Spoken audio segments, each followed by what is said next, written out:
Ping pong की ball अंधे आदमी के चेहरे के पास से हल्के से निकली। उसी मोमेंट उसने मुड़कर एक जबरदस्त वॉली मारी और उसके साथ आया ड्रैगन का रोर। बॉल सीधा जाकर ओपोनेंट की पैडल पर लैंड हुई, लेकिन अगले ही सेकंड ओपोनेंट की पैडल में एक होल हो गया। सभी देखने वाले शॉक में थे। कोई सोच भी नहीं सकता था कि एक ब्लाइंड आदमी खेल भी सकता है। असल में वो अंधा आदमी एक टाइम पर वर्ल्ड चैंपियन था पिंग पोंग में, लेकिन जब उसने सबसे ताकतवर प्लेयर को हराया तो उसी राइवल ने उस पर हमला करवा दिया। घर जाते वक्त कुछ लोग भेजकर उसकी आंखें फोड़ दी गई। उसके बाद से वो चैंपियन दुनिया से गायब हो गया और एक भिखारी बनकर सड़कों पर कचरा उठाने लगा। एक दिन जब वो गार्बेज कैन में खाना ढूंढ रहा था, कुछ और भिखारियों ने उसे पीटना शुरू कर दिया। तभी एक near by ping pong hall की ओनर औरत ने आकर उसे बचाया। उसकी जान बचाने के लिए ब्लाइंड आदमी ने उस हॉल में एक क्लीनर की जॉब ले ली। एक दिन वो सफाई करते हुए टेबल के पास से गुजर रहा था, तभी उसने दो लोगों को खेलते हुए सुना। अपनी जबरदस्त सुनने की शक्ति से उसने पहचान लिया कि एक प्लेयर का माइंडसेट बहुत अनस्टेबल है। उसने कहा, तुम्हारी सर्व वीक है, हार पक्की है। लोगों ने उसका मजाक उड़ाया, बोले एक ब्लाइंड आदमी कैसे बता सकता है कि बॉल कहां जा रही है। फिर वो लोग खेलने लगे। अगले ही रैली में वही प्लेयर एक और पॉइंट हार गया। बॉल लुढ़कते हुए ब्लाइंड आदमी के पैरों के पास आ गई। उसने तुरंत बता दिया कि ओपोनेंट का बैकहैंड स्ट्रांग है, लेकिन फोरहैंड में कमजोरी है। फिर उसने एडवाइस दी, सर्व में स्पिन डालो और फोरहैंड पर मारो। पर प्लेयर ने हंसते हुए कहा, एक अंधा आदमी पिंग पोंग के बारे में क्या जानता है, तू जाकर अपनी झाड़ू संभाल। ब्लाइंड आदमी ने बस हल्की सी कोल्ड हंसी दी। प्लेयर सर्व करने गया। दिमाग में ब्लाइंड आदमी की बात गूंज रही थी, तो सोचा ट्राई करके देखते हैं। उसने स्पिन डाली और फोरहैंड पर हमला किया। ओपोनेंट बॉल को मिस कर गया और बॉल उड़ गई। ये देख प्लेयर हैरान रह गया। एक ब्लाइंड जैनिटर भी इतनी शार्प एडवाइस दे सकता है। तभी एक और बॉल तेजी से अंधे आदमी की तरफ आई, जो सीधा उसके सिर पर लगने वाली थी। उसने झट से अपनी झाड़ू उठाई और इतनी सही टाइमिंग से बॉल को वापस मार दिया कि सब दंग रह गए। हर कोई उसकी तारीफ करने लगा। उसी वक्त पिंग पोंग हॉल की सुंदर ओनर अंदर भागती हुई आई। उसने सारे कस्टमर्स को बाहर निकाल दिया और अपनी पूरी टीम को अर्जेंट मीटिंग के लिए बुला लिया। फिर उसने एक ड्रॉर खोला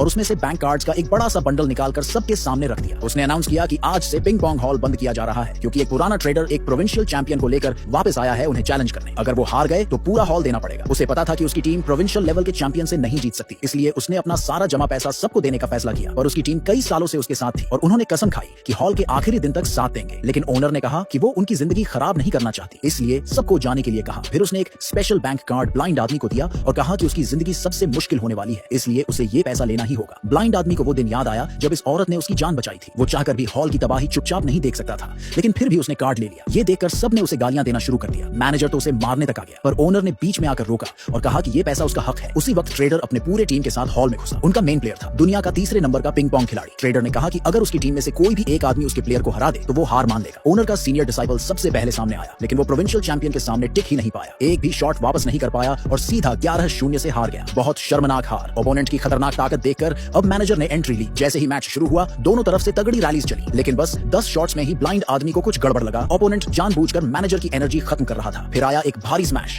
पैडल मैनेजर के हाथ से छूट गया। जब उसने उसे उठाकर वापस खेलना चाहा, तब तक उसकी कलाई में बिल्कुल ताकत नहीं बची थी। मजबूरी में उसे पीछे हटना पड़ा। अब ओनर खुद सामने आई। चैलेंजर ने आते ही एक खतरनाक सर्व मारा। हवा का झोंका साथ आया और बॉल ओनर के चेहरे को काटते हुए निकल गई। ये देख ट्रेडर ने हंसते हुए एग्रीमेंट निकाला और बोला, साइन कर और हॉल मुझे दे दे। ओनर साइन करने ही वाली थी कि तभी ब्लाइंड आदमी खड़ा हुआ।